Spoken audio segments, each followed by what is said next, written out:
ایک دیہاتی شخص آیا اور اس نے مسجد کے ایک کونے میں پیشاب کر دیا۔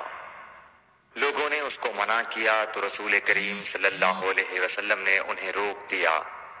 جب وہ پیشاب کر کے فارغ ہوا تو آپ نے اس کے پیشاب پر ایک ڈول پانی بہانے کا حکم دیا، چنانچہ بہا دیا گیا۔ صحیح بخاری حدیث نمبر 221۔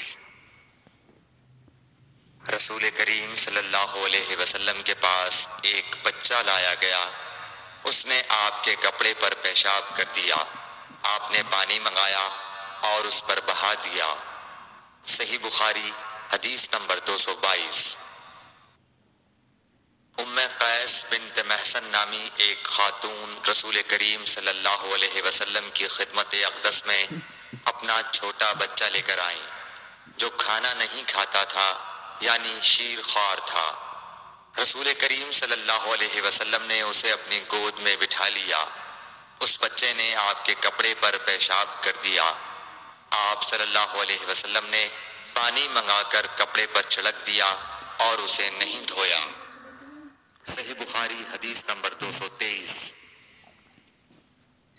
حذیفہ رضی اللہ تعالیٰ عنہ روایت کرتے ہیں کہ نبی کریم صلی اللہ علیہ وسلم کسی قوم کی کوڑی پر تشریف لائے، بس آپ صلی اللہ علیہ وسلم نے وہاں کھڑے ہو کر پیشاب کیا، پھر پانی منگایا۔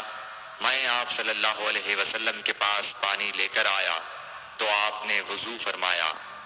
صحیح بخاری حدیث نمبر 224۔ حذیفہ رضی اللہ تعالیٰ عنہ کہتے ہیں کہ ایک مرتبہ میں اور رسول کریم صلی اللہ علیہ وسلم جا رہے تھے کہ ایک قوم کی کوڑی پر جو ایک دیوار کے پیچھے تھی پہنچے، تو آپ اس طرح کھڑے ہو گئے جس طرح ہم تم میں سے کوئی شخص کھڑا ہوتا ہے۔